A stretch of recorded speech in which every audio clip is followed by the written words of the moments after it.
Oh, entonces, dile que se mueva para allá, porque está muy para acá. Es que se va a sentar. Ok. Se va a sentar. Ok. Way of introduction, I'm Fernando Rivera. I'm a professor of sociology and director of Puerto Rico Research Hub. I thought a unit that people know who is who, know about Puerto Rico, all those sort of things. And one of the fascinating things that sometimes in the way we do things every day, we forget about our history, we forget about the efforts, and we forget about how much our group has done for the community, especially here in Florida. And today we're going to be recognized in a way, reminded of the great things that we have done out here. We have previously met, and so we figure out how the panel is going to run. So I just want to give you kind of like the perspective. So Victor is going to start giving us kind of like a historical perspective out here, and then we'll turn it over to Karen, and she'll talk a little bit about the Central West Florida, and then we'll wrap it up with Marcus, and hopefully we'll have some time for questions and answers out here, and to our friends that are watching live as well. Greetings to you as well. So we're gonna start it up with Victor, and Victor, you have about 10 minutes for your presentation. So the floor is yours. Buenos días, buenos días. ¿Cómo estaba? Bien. Mejorando, mejorando. Estaba bien, estaba bien. Big Asian community there. Maybe. First of all, thank you, Luis, and all the folks that put this together. I am a historian, Boricua, and so recently I studied councilman in Miami Springs, and I have to give that up. That's okay. That's okay. It's like my comments to you today. I have written 3 books on Puerto Ricans in the United States. So Amazon, you know, Victor Vazquez. But I'm currently working on a 4th book, and my comments today are going to be about that 4th book. And it's a book that I call the Boricua Triangle, Tampa, Miami, and Orlando, in the history of Puerto Ricans in Florida. And the reason I call it that is because if you look at a map of Florida, and you got the Panhandle on this side, you got the peninsula on this side. 90% of Puerto Ricans are in the peninsula. We live in all counties, in all 67 counties have Puerto Rican residents. The vast majority are in this part. And how we got here was actually in stages, right?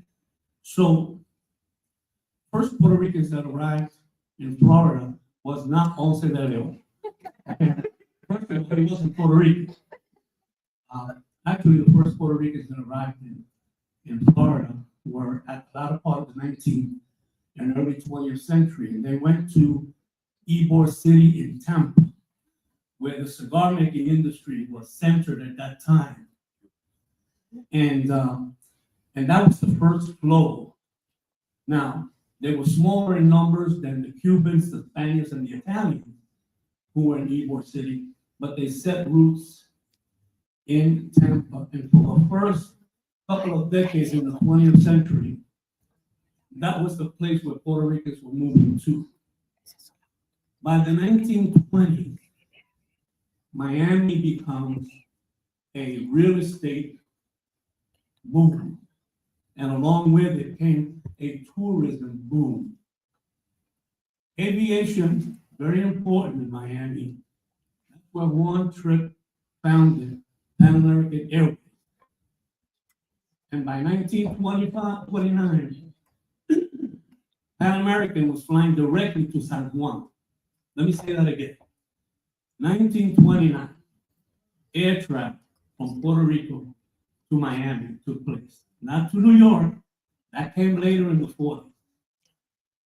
And this was an important way to attract Puerto Ricans who were interested in aviation, tourism, and business development, right?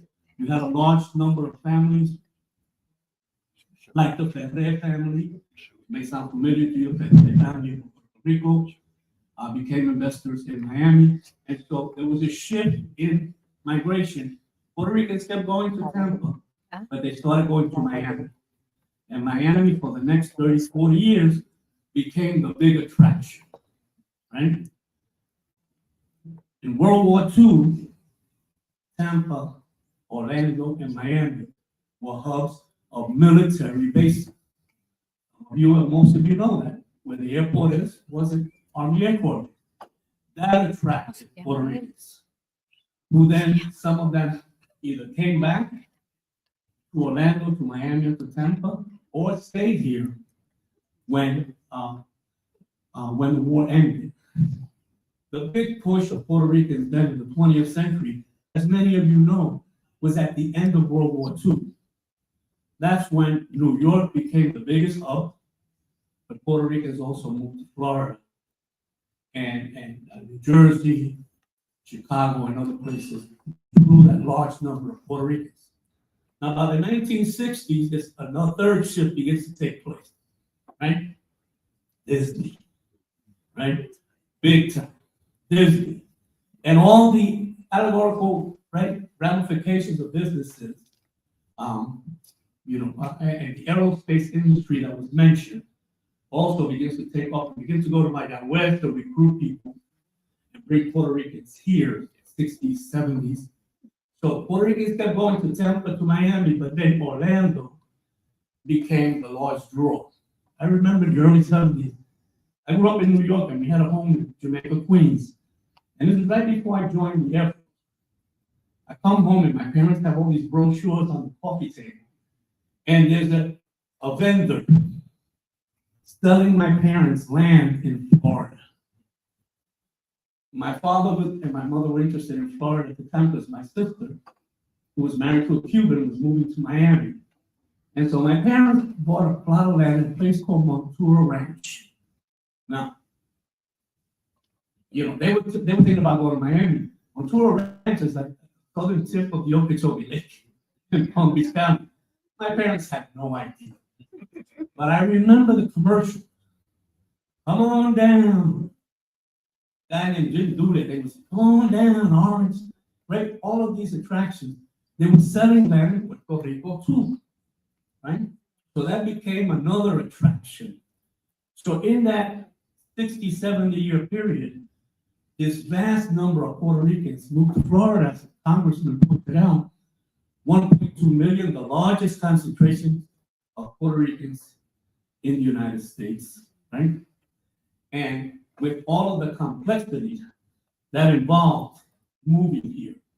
I was telling my wife the other night, Dr. Vazquez-Hernandez, president of the National Conference of Puerto Rican Women, Miami chapter, looking to work with Puerto Rican women here.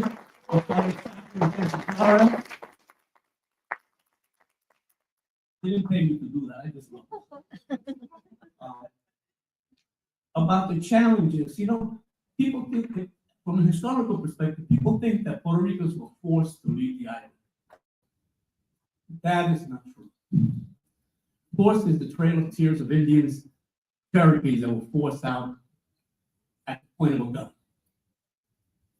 But conditions in Puerto Rico, as they are now and were back then, high unemployment, opportunities, easy travel, especially by plane.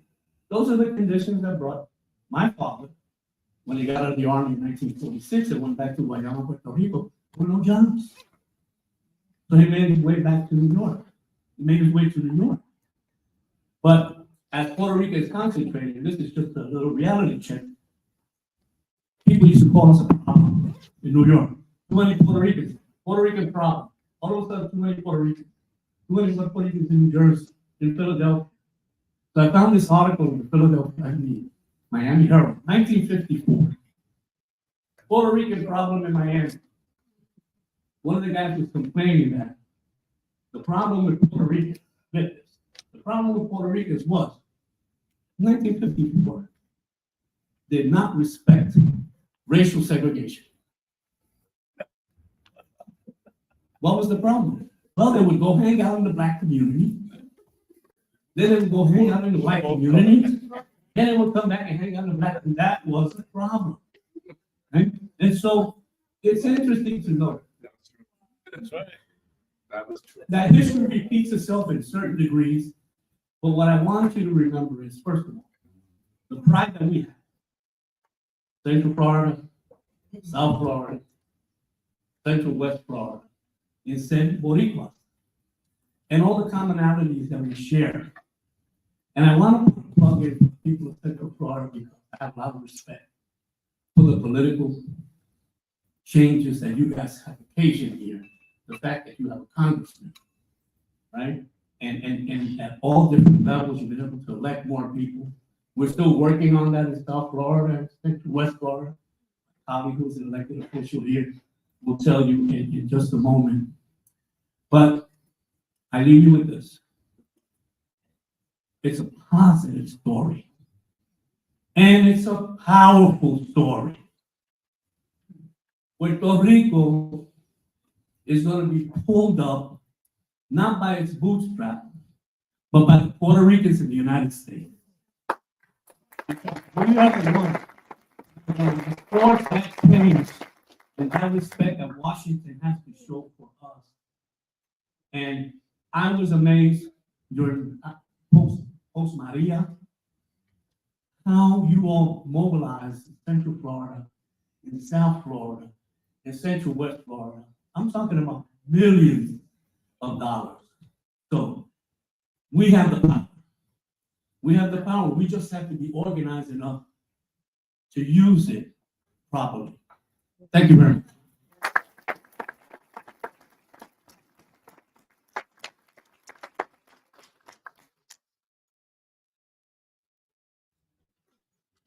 Victor, thank you so much for that oversight and for keeping time. So now we turn it over to Commissioner Perez. Thank you. And I just want to correct something. I'm not Commissioner, the school board member. Yeah, countywide. You keep speaking that into existence, I will be the commissioner. But when I ran in 2018, I was really surprised that I was the first Puerto Rican ever elected in Hillsborough County. With the history that we just heard, you know, Puerto Ricans have been a very big population in Hillsborough County. And the fact that I was the first Puerto Rican to step out to run for office, really, I didn't even know that until I won and realized that I made history for the Puerto Rican population in Hillsborough. And then on top of that, I'm a mental health provider. As we all know, Latinos don't speak about mental health, but I was ringing the bell on mental health. So, you know, bringing mental health services to our Latinos, their families, and their children was really out of the box now. And, you know, being able to bring that to the district, to the school board, and then on a nationwide platform, because this little Puerto Rican woman stood up to the governor in 2019 and went toe to toe with him when it came to our mental health dollars. And I was able to do that, bringing more mental health dollars to our districts, to our schools, not just in Hillsborough County, but statewide. In our schools, we also provide more parental involvement. The Puerto Rican parents are very involved in their children's education. And that's what I got to really know, is when you go to a school and you see a lot of Latinos, ask them where they're from. They're going to tell you, soy de la isla, you know, Puerto Rican. And it's really amazing to see how involved they really are in their children's education. At the schools, we also provide mentoring programs. A lot of Latinos don't like to come to the school board to let us know how they feel about the schools and their teachers and their students, but the Puerto Ricans show up, and we encourage them to show up and have a voice. And also, we have something called Caribe in the Hillsborough County Schools, where we teach our parents who are not bilingual, they're monolingual Spanish, to read and write in English for free. So, that's also a program that you might want to look in your district to see if that's a possibility that you have. And if not, speak to your school board members or speak to the school district and see if that's a possibility of a program that you might start. But let me say this, after Hurricane Maria, I noticed that because we welcomed our students, because we welcomed our parents into the district, our district, Tampa, grew exponentially with the amount of Puerto Ricans in Hillsborough County. And you might want to look to see what the demographics look like prior and after. Pre-Maria and after Maria.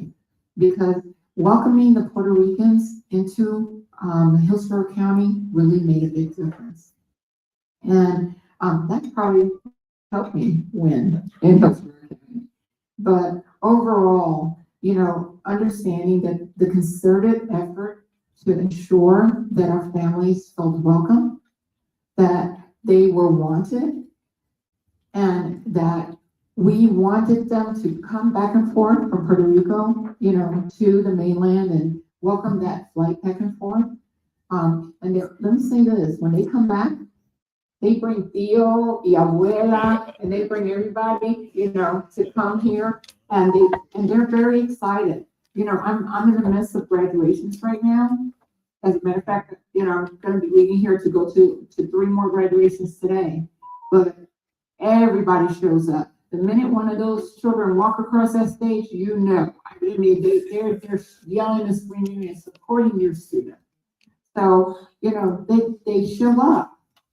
Puerto Rican families show up for their babies, for their students, and they encourage that education, that formal education, or they go into plumbing, and being an electrician, or carpentry. But that's where the money is right now. And so, our schools support that. So I'm going to leave this right here. So, I could open it up for questions later on. And thank you. Thank you, Karen. Thank you, District. So much has been said, and I want to start by echoing Manny, who earlier talked about not wanting to offend anybody. I do not want to offend anybody either, but I'm with Manny. And I've been with Manny for as long as I can remember. And I'm going to say three years that are, for me, markers in how I look at Puerto Ricans coming to Florida, but also coming to so many different other places in the United States. That's 1982, 2002, and 2022. Why those years? Why those years? Because in the census of 1982, I'm stuck in the 2000s now. Old guy, right? 1982. Freddie was talking about the work with the census and civic engagement and all that, and I see my community through civic engagement, because that's what I've dedicated my entire life to. And in 1982, for the census said there were, for every 3 Puerto Ricans, one of them lived in the United States. For every 3 in 1980 in the United States mainland. And that seemed like a high number to me back then. It really did. But then fast forward to 2002, it was at 50-50. I remember in meetings that I used to go with Victor back then, I was a kid, Victor was the teacher, and many others like him. I was the youngest one in the room. I was a nerd. I grew up a nerd. I was always with these old guys, right? And now we look the same age, thank God, right? But back then, I saw myself as a kid. And in 2002, we see we were projecting by 2002, it's going to be 50-50, and it was 50-50. Angelo Falcone wrote the first paper, but we had been talking about it years before. One out of every 2 Puerto Ricans was living in the island and in the mainland United States. Fast forward to 22, 2 of every 3 now live in the mainland. And that is an astronomical movement of people when you think about it. It's very, and it's in my lifetime. And so I want to start there because when I was growing up in Puerto Rico and I was in school, my students, my friends would used to say, "Oh, you went to Washington, D.C. My mom's from Washington, D.C. So I would travel to Washington, D.C. I said, "No." "Oh, you went to New York?" And I said, "No, I went to Washington, D.C. Duh, Washington, D.C. part of New York, dude. That's the way. So New York was always the big place. It was a big place for the Puerto Ricans. And when I moved to Chicago later on, I moved to the United States at the age of 14, studied high school, college, master's year. In Chicago, we always also looked at New York for where we learned and where we look for experience and how do we build in our community. And I want to talk about New York because back in the 80s, there was a program called Atrévete, which was for voter registration in New York. And thousands and thousands and hundreds of thousands of Puerto Ricans got registered to vote in New York through that program called Atrévete. And who was the person that was running that program? It was Nidia Velázquez. Nidia Velázquez being congresswoman for 3 decades now, 3 decades. Before she was a congresswoman, she ran voter registration Atrévete. So we always looked at that as a really important moment. And when I moved, from Chicago to Washington, D.C., I became one of the leaders in voter registration. And I worked for a descendant of Atrévete, which was called Quedanos de Peña. And back then, we were looking at Florida. Why? Because it wasn't after Maria. It was like Victor said. There have been Puerto Ricans in Tampa, in Miami, and in Orlando for a long time. And the Rico boom happened with those sales on those plots that were so cheap that you could basically pay them in 10 years. And they retired from being a nurse in New York City. Have a nice little tropical, almost Puerto Rico kind, for very, very cheap. So a lot of nurses from 1199 moved to the Orlando area. And that community started to grow and grow. We started to look and see that and said, well, we need an Atrévete program, but this Atrévete program has to be a notch up. We can no longer focus just on New York. We have to do Chicago, we have to do Philadelphia, we have to do New Jersey, Hartford, Cleveland, Miami, and definitely we have to go to Orlando. That was 2002. I had the privilege to run that program. And Orlando was not what it is today back then. We did have pioneers like Bob Guevara. Bob Guevara in the 90s was elected when Osceola had districts, basically representatives. It was before at large. They originally had districts. And we finally had a district where we could elect a Puerto Rican, and that was Bob Guevara's district. And what did the commission do in 2002? They switched it to at large so that we couldn't be able to elect representatives in Osceola County. And it took Latino leadership, Latino justice, Latino justice to sue the county of Osceola to be able to go back to districts. And now, of all the 6 districts, 5 of them have majority Hispanic, right? And within the Hispanic, the majority Puerto Rican. So we had to sue Osceola County to do that. And here in Orlando, it was a lot different. But in the 2000s, it was Jeff Bush and Mel Martinez was a senator and mayor of Orlando. It was a very Republican moment at that time, and we had a big Cuban influence here in Central Florida. It hadn't boomed like it boomed now. And at that time, Anthony Suarez decided to run in '98, I believe it was. He decided to run for the House, and he won as a Democrat. But then the Democrats didn't like what he was saying, and so he decided to, he had a thing with the Democrats and change parties.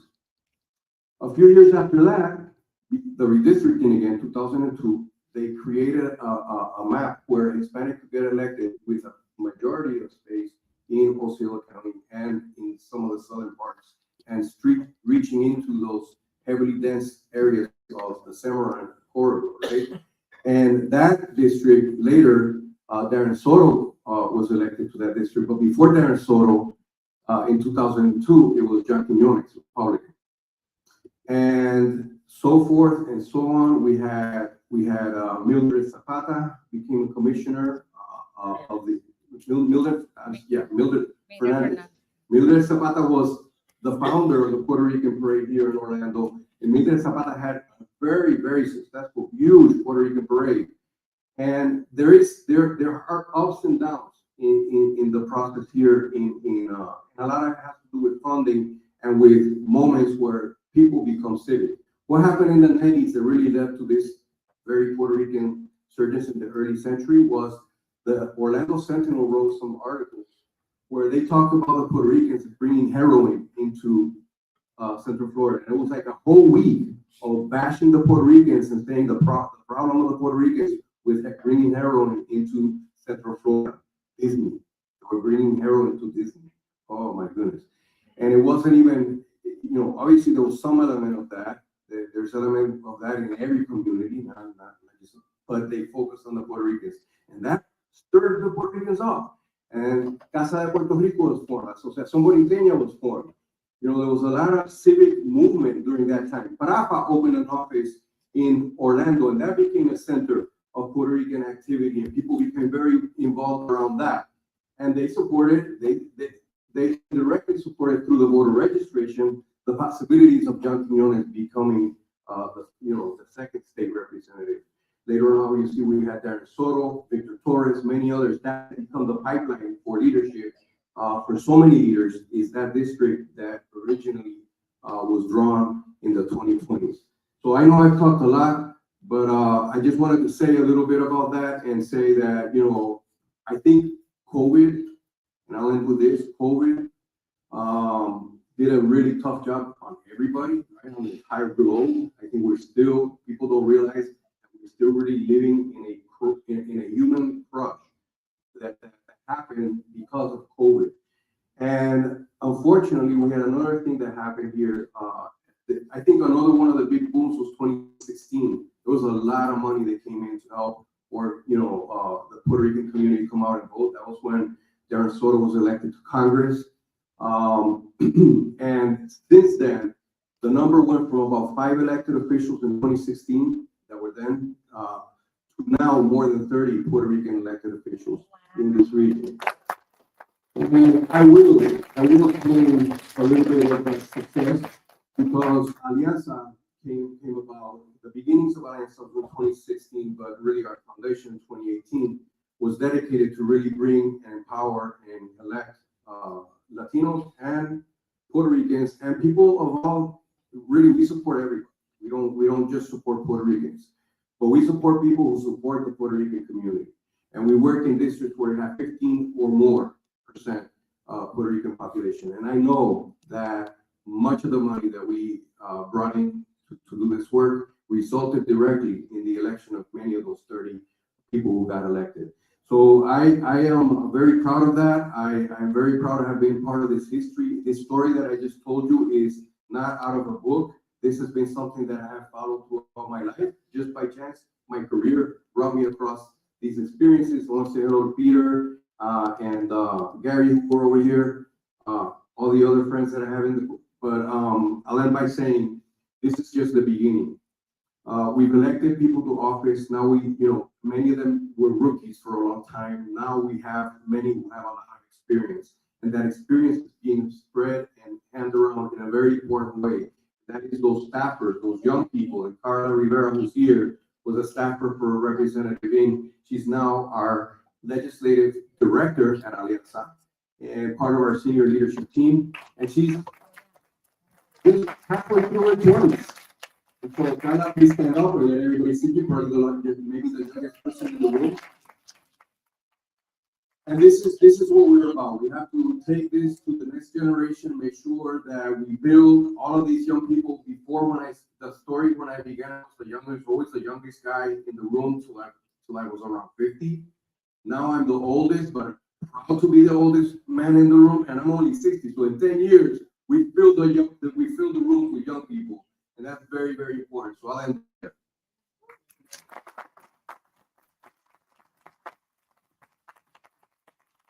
Thank you, Marcus. So I get the pleasure to kind of like wrap up everything and maybe another question, but I think kind of like the lessons out of here in terms of, the challenges have been there always, right? And the responses to those challenges have varied throughout the years, throughout the communities, all those type of things out here. I know that before Congressman Soto leaves, right, he was able to provide us with some funding, and we were able to do the first Puerto Ricans in Florida survey that you can, if you go to our webpage, you can look out there the information out here.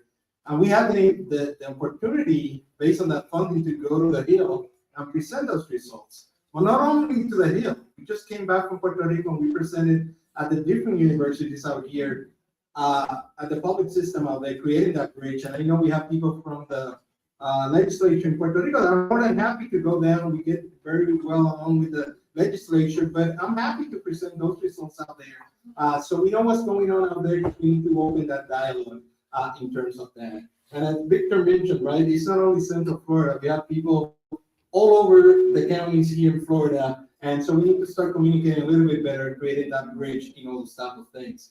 To your point of, in terms of, I have Jose Luis Rivera that is here. Jose Luis was my student, one of my first students when we created the Puerto Rico Research Hub back in 2018. And I know he's humble and all sorts of stuff, but Jose Luis and the Puerto Rican Student Association, that I discovered that the Puerto Rican Students Association was there in the 1980s and had that as a student group at UCF. He and the team were the ones that actually pushed for insight tuition for those students displaced after Hurricane Maria for 5 years. It was a student-led effort out there, and they had a lot of supporters out here. But that's kind of like the reach that is passed around throughout the years, and that's one of the things. So my question for the panelists, right, in terms of that, we've gone through that historical journey, right? But I think one of the big lessons here is how do we sustain and how do we move forward? I think we, in all of this, the common ground is that we became too comfortable and complacent, and this is overall, right? We thought that we had resolved issues that now we're trying to confront again, right? So moving forward, knowing the history, knowing what you know, your take on all the different communities. So what would be kind of like your advice? What would be what you think, lessons that we can learn from the past on how we can sustain, build, and sort of evolve in this, because this is never going to be resolved. I think that's one of the issues that is going to be an ever evolving type of issue out here for not only the Puerto Rican community, for most of the communities out there, and we have kind of like at the different levels. Victor. We need more alianzas. Alianza, the work that they've been doing, we need Alianza Miami, Alianza Tampa, Alianza Florida, because we got a track record of success. And this is what we replicate, right? This is what business does. You got a successful model, and then you try it in another location. Businesses come from Puerto Rico and establish in Orlando. This is what we need. We need more alianzas.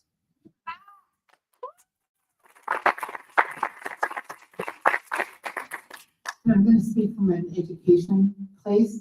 We need to educate our Puerto Rican community how to vote. I know that a lot of our Puerto Rican community is afraid to vote because they don't know how. The voting on the island and the voting on the mainland is so different. So when they go to vote, they decide not to because they don't understand how. So it is very incumbent on us as elected officials and community members to go out and teach them how to vote, not when it's time to vote, but before it's time to vote. Well, I'm going to quote Bad Bunny. Debí tirar una foto de cuando te tuve. Why? Why do I make that quote? Why am I saying this right now? Because having gone through 7 years of Alianza, building Alianza, thank you, Victor, for those kind words. Having gone through 7 years, we've received more than 20, we've basically put more than $20 million into this work. This does not happen by itself, right? So it's $20 million that we have raised in this last 7 years to be able to make this happen. It's a lot of money. It's a lot of money, but it goes to jobs, with people knocking on doors. It goes to, we take a lot of pictures. It's a metaphor.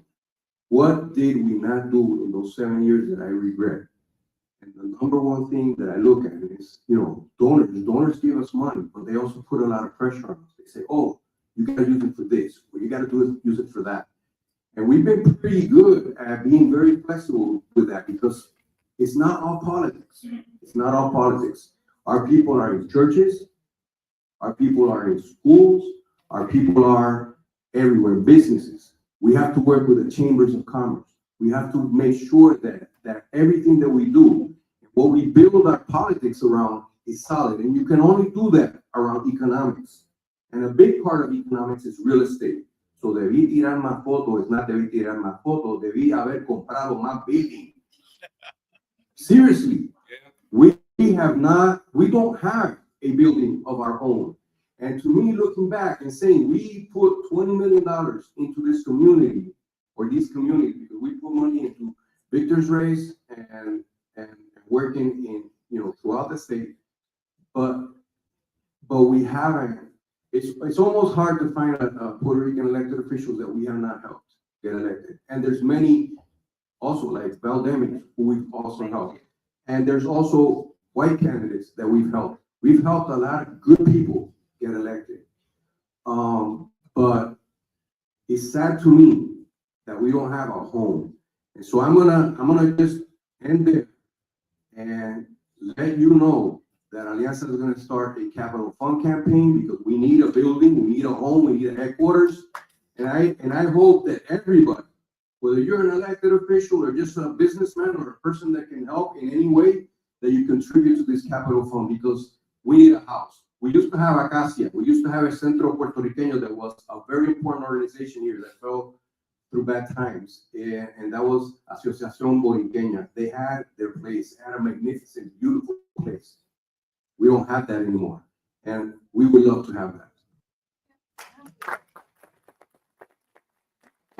Well, thank you all. And Marcus, to your point, and one of the things that we're finding out that we're on a road right now, the Puerto Rican community. Right? We talked about the issues of affordable housing. We talked about the issues about economic issues out here, and we're trying to see a pattern. We might have 1.2 million Puerto Ricans, but what does that? And we're seeing right now that just like it happened in Puerto Rico, that people left looking for economic opportunity, just like people from New York left looking for economic opportunity. Right now, we're seeing the beginnings of the stage where Puerto Ricans are really considering going to other states looking for that economic opportunity. So, like we said, people left Puerto Rico. It's hard to live in that.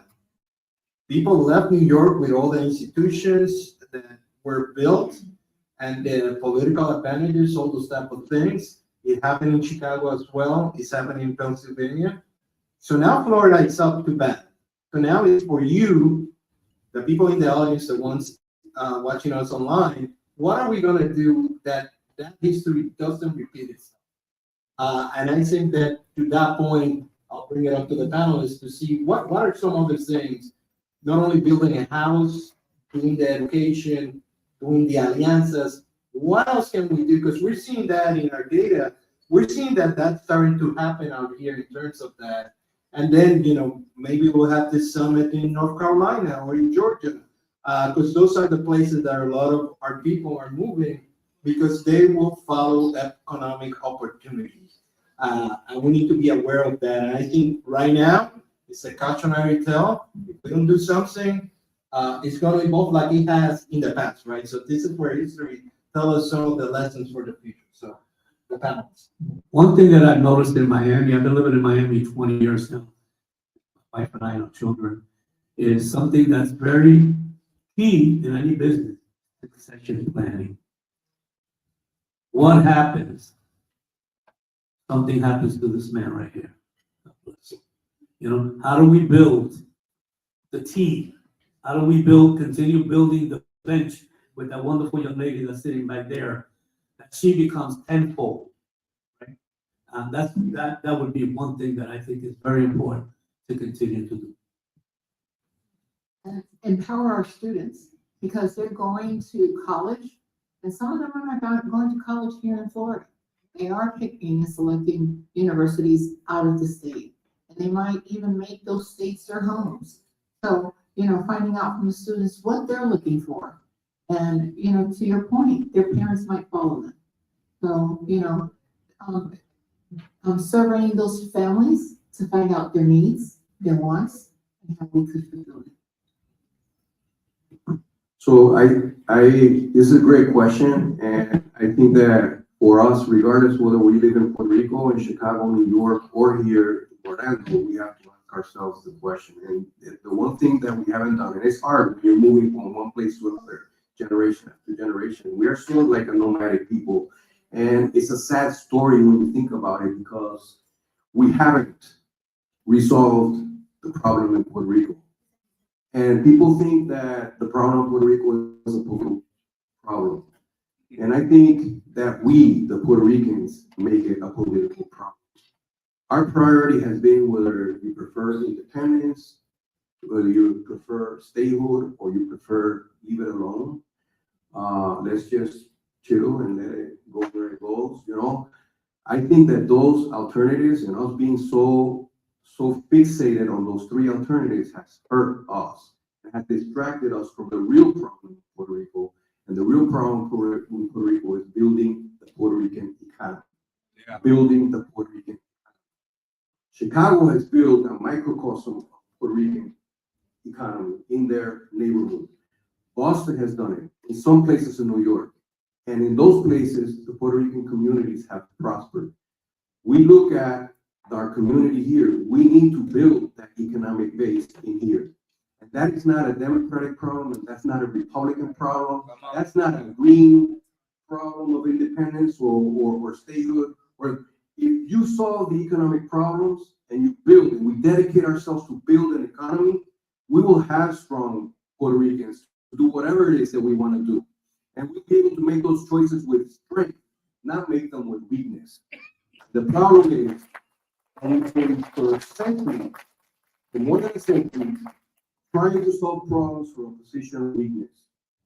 And that doesn't mean that we have to be more powerful than anybody else. No. We have in Orlando a thriving African American community. It is the home of many white people who have been here for generations and generations. And we can all work together to build this economy and build the strength. All have strong neighborhoods, with strong leaders, and where our kids can grow up strong and effective and become leaders in any area of life, whether it's politics, medicine, education, or what have you. So,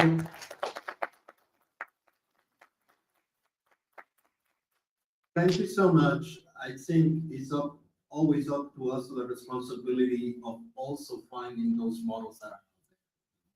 You'll be surprised. There's a Puerto Rican everywhere that is doing fabulous things, but we, for some reason, failed to communicate that with each other, and we keep this discovery out here. So let's keep working together, build that strength, so we can build the future, not only for the Puerto Rican community, but we call Florida home.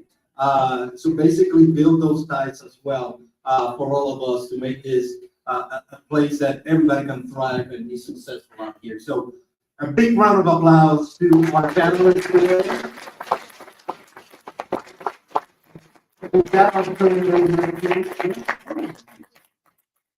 One of the issues, and I agree with the panel and the panelists, one of the issues that we have to realize in the community, be it American, Ricans, Jewish American, Haitians, whatever the case may be, Colombians, we have to start supporting the small business community. You visit in Miami, that's how they were able to develop their infrastructure. They started with the mom and pop bodega. They didn't have anything else. They started with the plumber, one guy running a business in a truck that's falling apart. You know, they started with the electrician. Started with the restaurants, brings people together. If we can get mindset and say, okay, this, what is the blueprint? Is this, you know, a grant for $100,000? No, it's the small business community that provides services to the community at large. And that brings the community together. Because from small, just like Apple was small in a garage somewhere, bunch of hippies, you know, and they did it, and look what they are today. The small, they started growing. It is a small business that creates jobs. It is a small business that helps themselves, it helps their families. From there, the infrastructure. Then we can create, you know, economic wealth. Until we don't support our small business, we love, you know, Walmart and Sam's and everybody. You know, small business is where it's at. It's the mom and pop shop. We got to get it into our mindset. We got to go by the boutique and the mall to help them. But you know, you're helping somebody. You're helping a small business feed its family, expand its base, help others, and the young people see that. An opportunity and a roadmap. That's what you got to do. Small business is the backbone of this country, and it is the number one factor that jobs created, minority, Hispanic, and Black Americans, and Africans, and you know, and whatever the case may be, Haitian, that's where it starts. And it allows people to come in and have a conversation, a relationship, developing relationships, building bridges. Thank you.